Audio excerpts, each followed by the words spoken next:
दोस्तों, क्या आपको पता है कि दुबई का गोल्ड इतना मशहूर है कि इसे सिटी ऑफ गोल्ड भी कहा जाता है। और यहाँ के शेख सोने को पहनते नहीं बल्कि सोने की गाड़ियों में घूमते हैं और सोने की चीज़ों को खाते भी हैं। दोस्तों, दुबई में सोना ऐसे है जैसे कि हमारे भारत में आम। आज की इस वीडियो में हम आपको बताएंगे कि आखिर दुबई में सोना इतना सस्ता क्यों है और आप दुबई जाकर कितना सोना वहाँ से लेकर आ सकते हो। सिर्फ यही नहीं, हम आपको बताएंगे कि आखिर दुबई इतना सारा सोना लाता कहां से है। कहीं दुबई में सोने का कोई कुआं तो नहीं? इन सभी सवालों के जवाब आज आप इस वीडियो में जानने वाले हैं। लेकिन उससे पहले अगर आप इस चैनल पर नए हैं तो इसे सब्सक्राइब करके बेल आइकन को जरूर प्रेस कर लें। तो चलिए वीडियो को शुरू करते हैं। दोस्तों, दुबई में लोगों के पास इतना पैसा है कि वो कई बार सोच में पड़ जाते हैं कि आखिर पैसे खर्चे तो खर्चे कहाँ, और इसीलिए वो गोल्ड की ऐसी ऐसी चीजें बनवा लेते हैं कि कोई सोच भी नहीं सकता। अब जैसे कि आप इन चीजों को देखिए। सिर्फ यही नहीं, बाकी देशों में तो लोग गोल्ड की ज्वेलरी भी बड़ी मुश्किल से खरीद पाते हैं, लेकिन यहाँ पर तो शेखों ने अपने घर को सजाने के लिए सोने की परतें चढ़ाई हुई हैं। जैसे कि आप बुर्ज अल अरब के अंदर के नज़ारे को देख सकते हैं। इनमें से ज्यादातर चीजें सोने से ही बनाई गई हैं। दोस्तों, ज्यादातर लोगों को ऐसा लगता है कि दुबई का विकास तेल और टूरिज्म की वजह से हुआ है, लेकिन ऐसा बहुत कम लोगों को पता है कि दुबई के विकास में उतना ही बड़ा योगदान गोल्ड का भी है।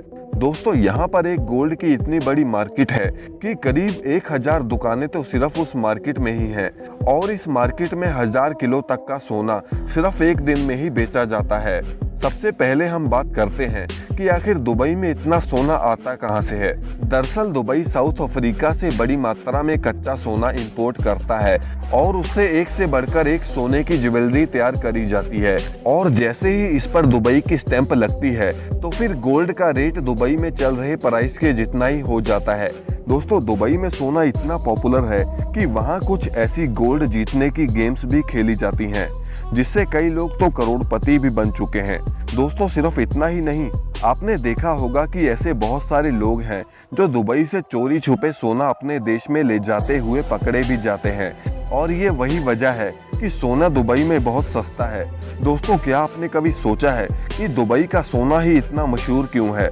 दरअसल दुनिया भर में सबसे प्योर गोल्ड दुबई में ही पाया जाता है, क्योंकि वहाँ का सारा गोल्ड पहले सरकार द्वारा चेक करके ज्वेलर्स को दिया जाता है, और अगर यहाँ पर कोई भी ज्वेलर बिना हॉलमार्क वाला सोना बेचता है या फिर वो नकली सोना बेचता है तो उसे 2 साल की जेल या फिर 2 करोड़ रुपयों का जुर्माना भी पड़ सकता है।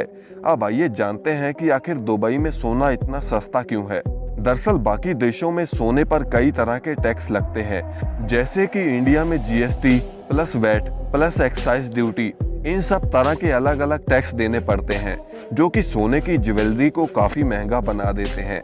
लेकिन दुबई में गोल्ड ज्वेलरी खरीदने पर सिर्फ 5% वैट ही लगता है, और सन 2018 से पहले तो इतना भी टैक्स नहीं लगता था। और दोस्तों, यहाँ की सभी दुकानों पर गोल्ड का प्राइस सेम ही रहता है। आप बस ज्वेलरी की बनवाई से लेकर लेबर चार्ज को आप बार्गेनिंग करके कम करा सकते हो। दोस्तों, अगर आप कभी दुबई जाओ तो वहाँ पर आप दुबई गोल्ड शॉप में जरूर जाएं। अब दोस्तों, आइए जानते हैं कि हम दुबई जाकर कितना सोना बिना एक्स्ट्रा टैक्स दिए अपने देश में ला सकते हैं। तो दोस्तों, CBIC के मुताबिक कोई भी भारतीय यात्री जिसके पास इंडियन पासपोर्ट है और वो 1 साल से दुबई में रह रहा है तो वो दुबई से अपने साथ सोने की ज्वेलरी को ला सकता है। लेकिन ऐसा नहीं है कि वो मन मुताबिक किलो के हिसाब से ले आए और भारत में आकर बेच दे। इस पर भी बहुत सारी लिमिट्स होती हैं, और अगर आप पुरुष यात्री हैं तो आप 20 ग्राम सोना और या फिर जिसकी कीमत 50,000 रुपये से ज़्यादा ना हो उसे बिना टैक्स के वहाँ से ला सकते हैं। और अगर आप एक महिला यात्री हैं तो आप 40 ग्राम गोल्ड या फिर करीब 1 लाख रुपए तक की गोल्ड ज्वेलरी को दुबई से ला सकते हैं। और अगर आपको दुबई से इससे ज़्यादा सोना भारत में लाना है तो फिर आपको कस्टम ड्यूटी देनी ही पड़ेगी, जो कि पहले 10% थी और अब 12.5% हो चुकी है। लेकिन इसकी आगे भी बहुत सारी लिमिट्स होती हैं। अगर आप दुबई में 6 महीने से ज़्यादा रुके हैं तो आप 1 किलो सोने को बार या फिर कॉइन के रूप में ले जा सकते हैं। और अगर आप इससे भी ज़्यादा सोना ले जाना चाहते हैं तो इस पर 36.05% की कस्टम ड्यूटी लगेगी, जो कि भारत के सोने से भी ज़्यादा महंगा पड़ जाएगा। तो दोस्तों ये थी आज की वीडियो। वैसे आप अगर कभी दुबई जाएं तो वहां से गोल्ड को जरूर खरीदें और उसका बिल अपने पास जरूर रखना। दोस्तों जो लोग दुबई जा चुके हैं वो अपना एक्सपीरियंस कमेंट में हमें जरूर शेयर करें और इस वीडियो को लाइक जरूर कर देना और चैनल को सब्सक्राइब करना ना भूलना।